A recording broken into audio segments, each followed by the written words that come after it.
Ambassador Gary Grappo, thanks as always for joining us at the Cipher Brief. We're marking 1 year, a long year in the Middle East and around the world since the October 7th attacks last year. And I wonder, you know the region so well, and I've probably been following this as close as anyone.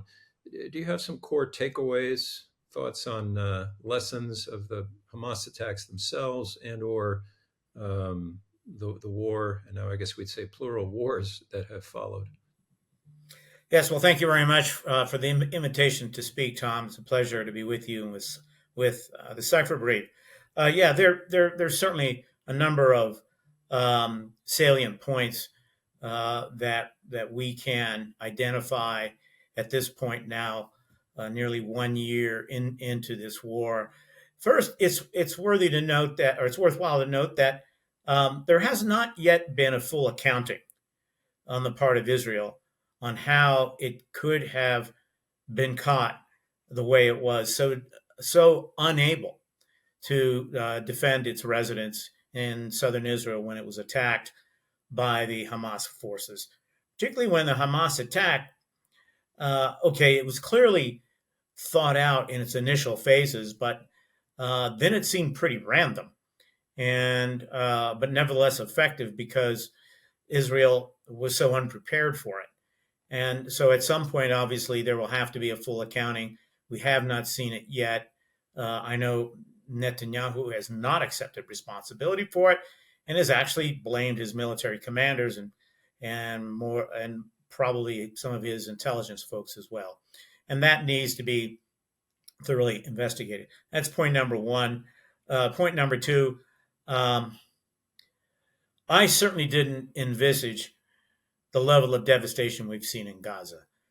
Clearly, we were going to see something on a scale much, much greater than any of the other confrontations we've witnessed between Israel and Hamas over the last 12 or 15 years. But this is orders of magnitude greater, imposing extraordinary levels of suffering, of course, on the people of Gaza, but also beyond the 1,200 Israelis who were killed in the attack, many Israelis too, because huge numbers, tens of thousands of Israeli residents in the south and subsequently in the north were forced to evacuate their homes. In the south for obvious reasons, but in the north because Hezbollah, within days of the October 7th attack, began pretty much daily rocket attacks on northern Israel. So you have a number of internally displaced people. I say a number, we're probably talking on the order today about 100,000. Mm-hmm. Now, most of those are folks previously residing in the north. A number of the folks in the south have been able to return to whatever may be left of their homes. So that's point number two. Point number three, Israel is certainly winning this war to the extent that you can say that. That is, that they are slowly but surely whittling down the fighting capability of Hamas. They have dealt a huge blow to its ability to carry out coordinated attacks throughout Gaza against Israeli troops. They probably have depleted their ammunition and rocket stocks considerably. I know the number of rocket attacks emanating from Gaza on some days is zero, and on others, just a handful. So they have probably eliminated as much as 60% of the fighting forces of Hamas, including a significant number of the Nakhba Brigade, which is the special operation forces. So Israel is winning the military war. On the other hand, the sort of PR war, Israel is suffering huge losses worldwide. Basically, with the exception of the United States, the world, and a few countries in Europe, is categorically opposed to what Israel is doing now in Gaza. And there's not much chance of persuading them otherwise. Mm-hmm. And the knockoff of that, given our support for Israel, is that we are suffering too, in terms of our influence and image around the world. So it's something that the United States cannot afford either. Be that as it may, it seems as though Israel is intent on pursuing the war in Gaza, assuming it doesn't get so distracted in Lebanon that it has to throw everything it has against Hezbollah there. Yeah. Just picking up on the last of those points, the some people likened the day after October 7th, the 8th of October, to the 12th of September in this country all those years ago, in terms of the groundswell of sympathy, and maybe not support in the case of Israel, but there was certainly sympathy for what they had been through, and in the West especially. And as you point out, it's gone. And I wonder, um, number one, how'd that happen? But number two, one thing you didn't raise is, beyond the loss of support and empathy and the like, uh, the risk of terrorism, which I know many in the intelligence community hear when they now say that, lights blinking red, or whatever the phrases they use. Very often in the next breath, they'll say concerns that the Gaza war has inspired jihadists and others who would wish to do us ill. Um, I know you're not in the intelligence community now, but how real do you think that is? It's certainly a very real possibility with respect to those organizations or entities that are part of the greater axis of resistance. Without question, it's ignited all of them. And all of them have joined in this war against Israel.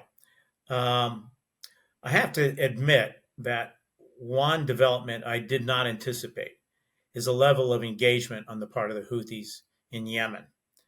I didn't know, quite honestly, that they had the capability to launch ballistic missiles. I was aware they had them, but actually launched them toward Israel. Now, so far, they have not. They've only been few and not to much effect. But nevertheless, this is a threat that Israel cannot ignore now, and is a factor in this war in Gaza. And and I had not attributed a great deal of importance to the role of the Houthis, but I've certainly been made a believer now.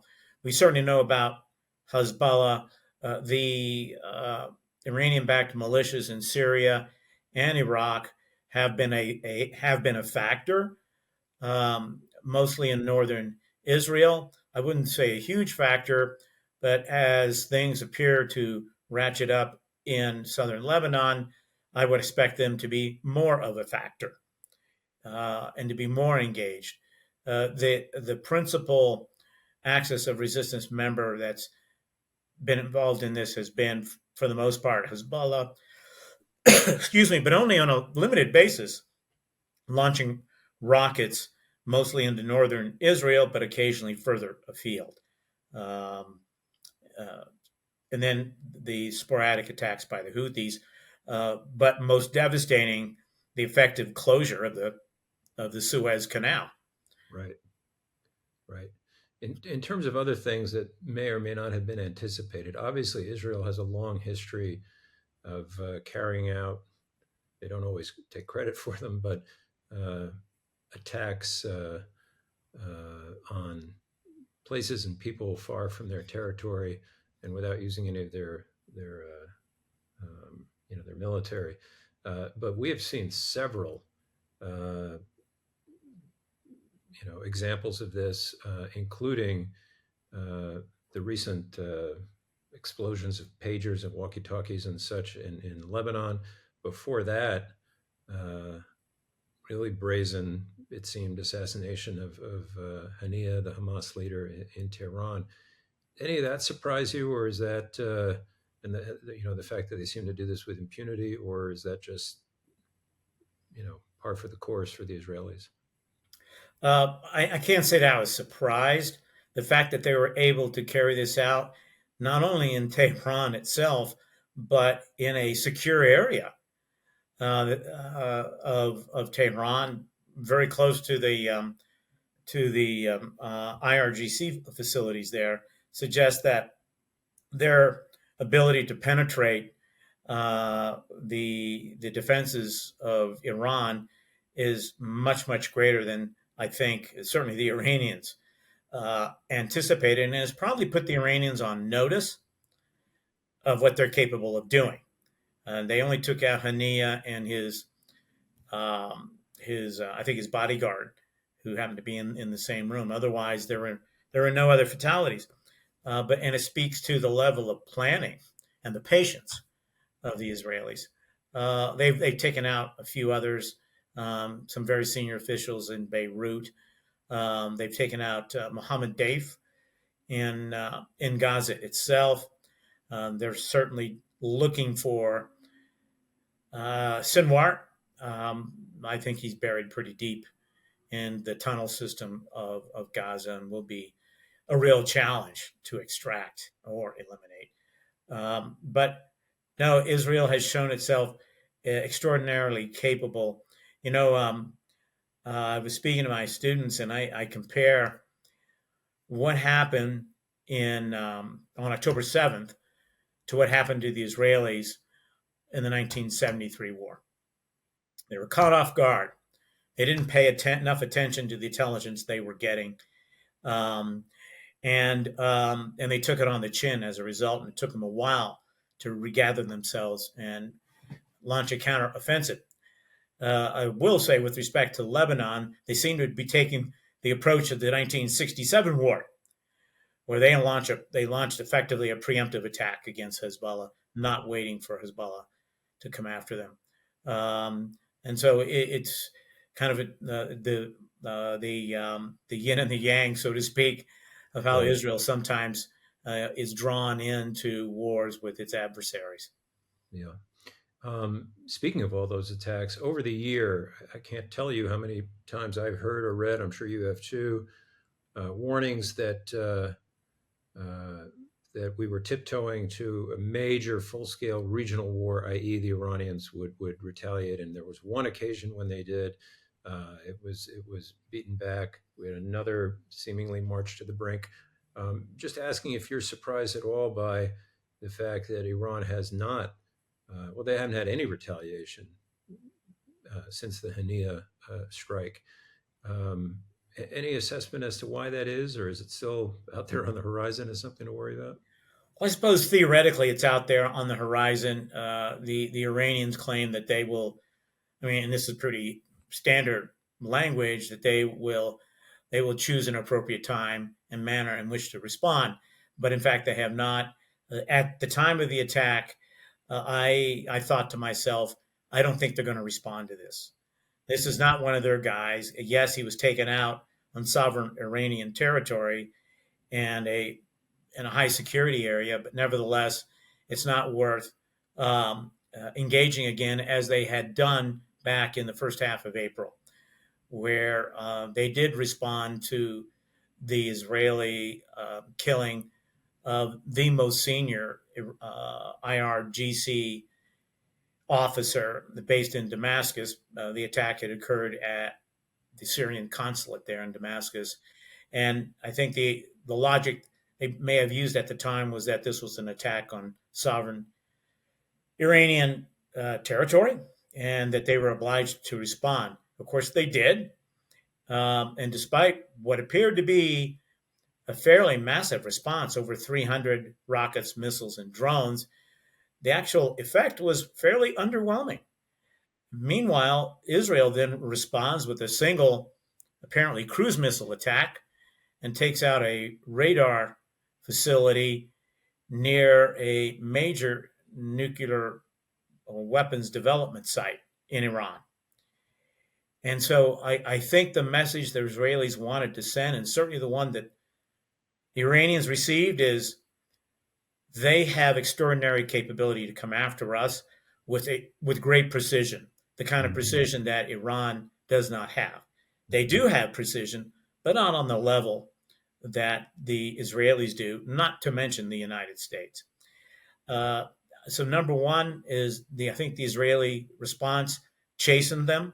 Number two, I think the fact that thanks largely to the efforts of the United States, the coalition of countries, if I can call them that, to include not only the United States and Israel, but also Britain, France, Jordan, and Saudi Arabia, and perhaps other on the quiet side, maybe through intelligence, sharing radar information and so forth, actually came down on the side of Israel and helped blunt that missile drone attack of Iran. So I really think this gave them pause, and that's more than likely why they did not respond to Hania. And I think now they're shying away from a direct confrontation with Israel. Yeah.